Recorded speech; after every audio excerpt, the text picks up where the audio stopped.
Before I put up this footage from Croagh today, just to drive awareness of this pilgrimage, of this mountain, especially if you're not Irish, at least you become familiar with it, because it's not an easy pilgrimage. It certainly wasn't easy today with the wind, the rain and the cold.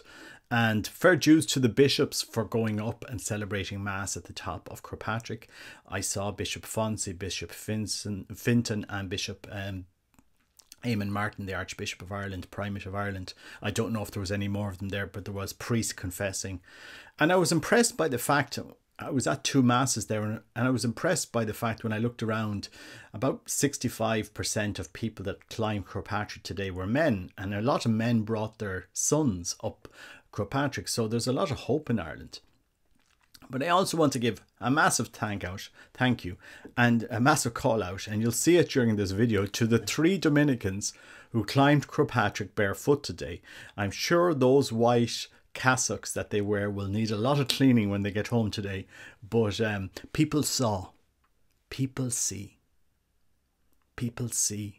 when people stand out and try to preach the faith. Maybe we don't always get it right. Maybe religious don't always get it right, and priests don't get it right, and bishops don't get it right. But laity see when they try to renew the faith, to live the faith.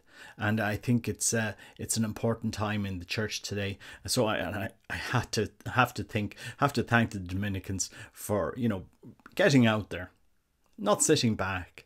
You know, that's why you have vocations every year, because young men see. These are men with a mission. And I think today, if you're going to be a priest in 2023 or religious, you need to work in a team.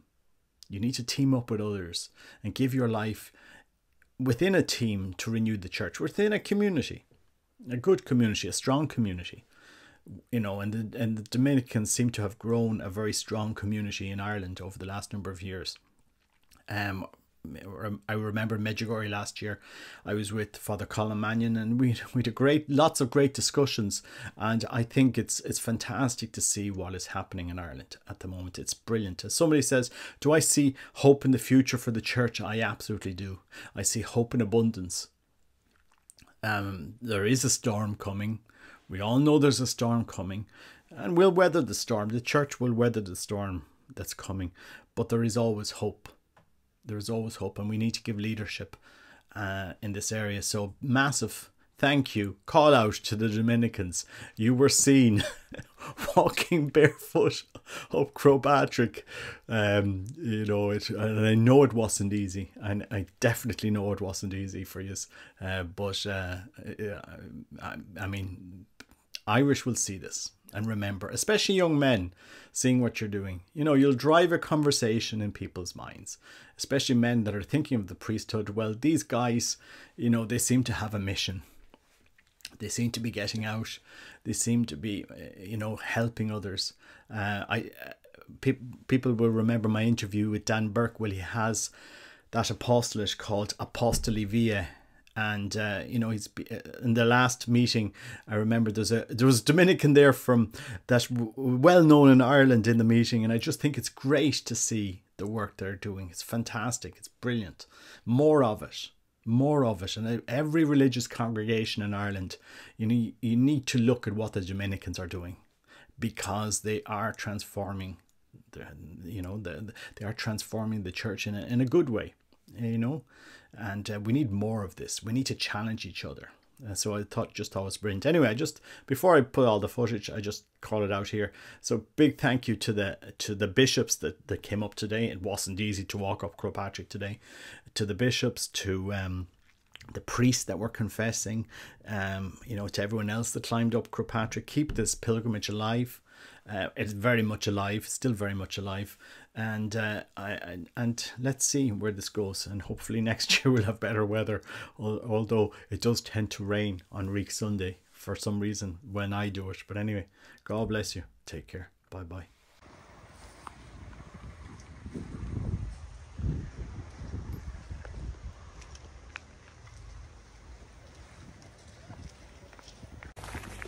So I'm off to do Reek Sunday. This is climbing Croagh up there. It's a pretty wet morning, and we'll have Mass at the top. So you can follow me on this short adventure up the mountain. We'll see how we get on.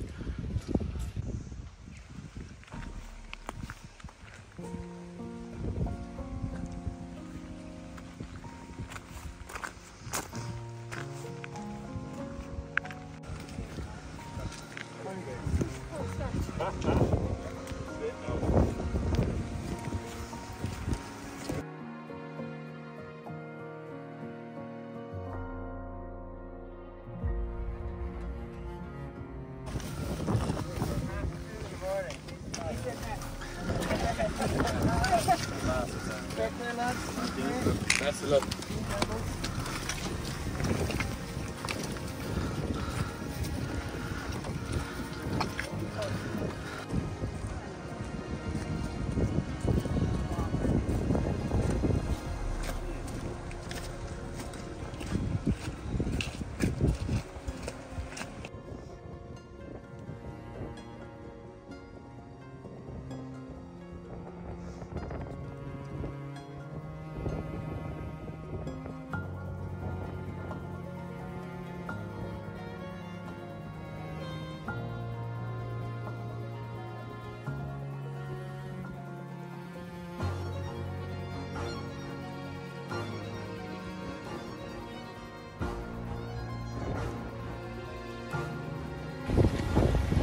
Patrick up there, clouds.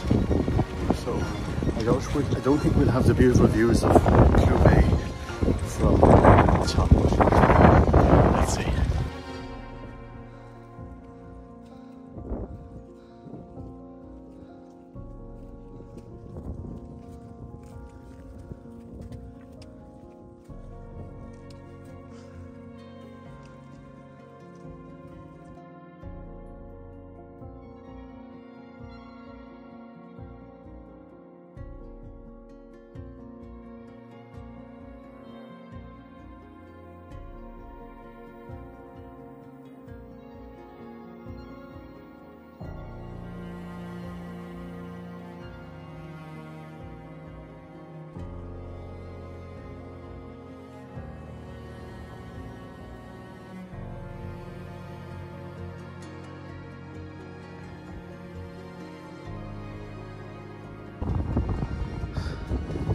So kind of midway there's a kind of a level point up here, and then we climb the Reek.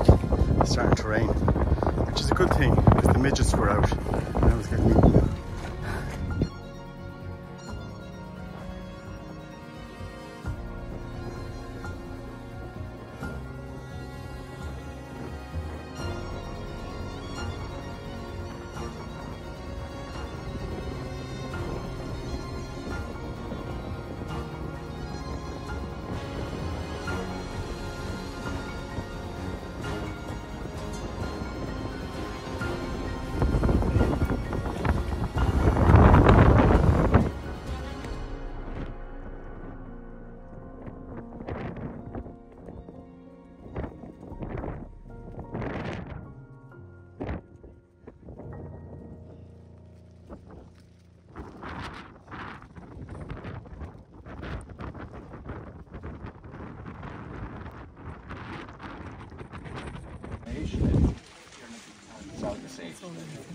Some tomorrow, none Reek Sunday, not last horror. If you a slon, so what you with your part, you'll have a wire. You're the big conversation.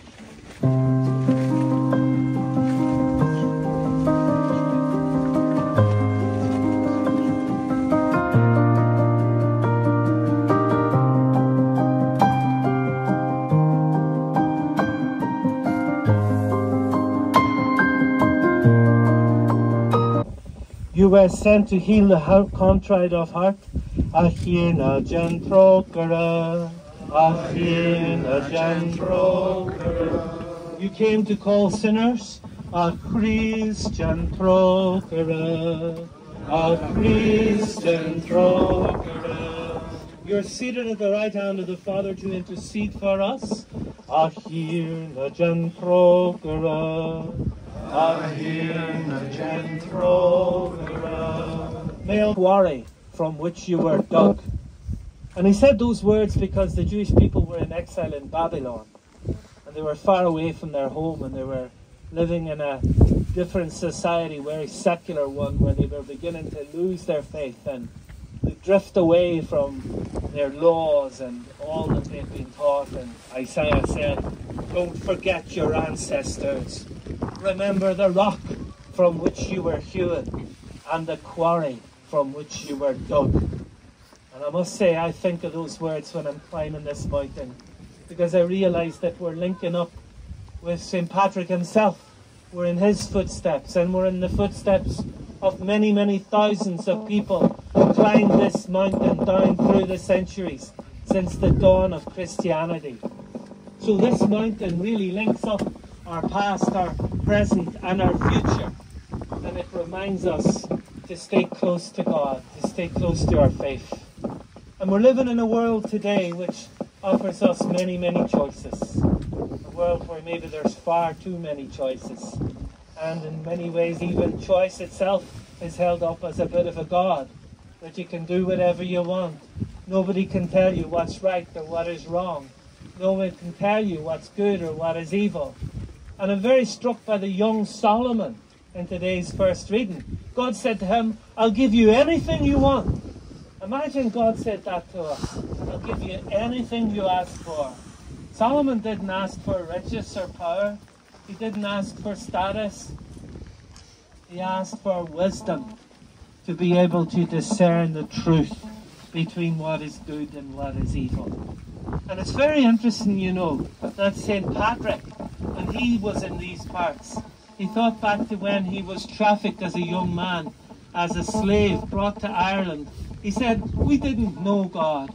Me and my family, he said, we drifted away from practice of our faith. We no longer were listening to our priests and following their advice about how to be saved.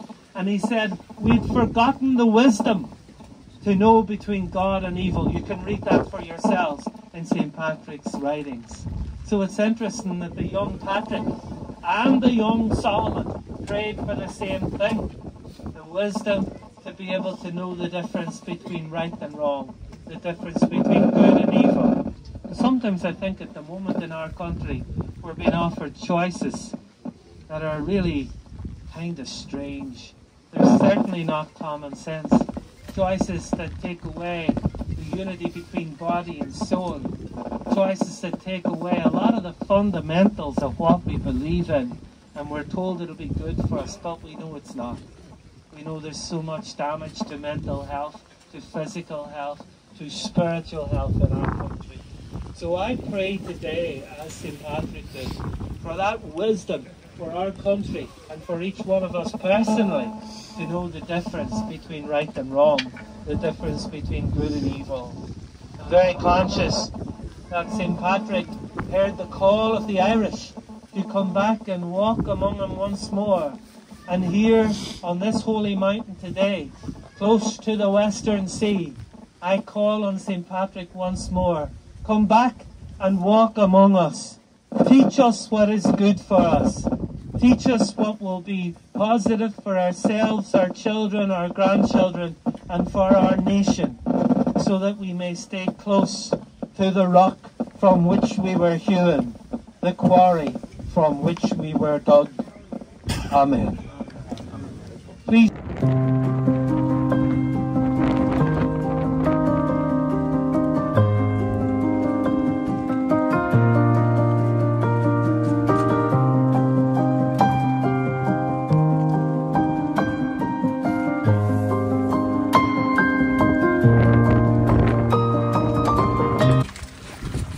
Dominican walking up Crowpatrick. The faith is alive. It is indeed. God bless you, brother. God bless you.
you mind me asking why you're carrying the cross?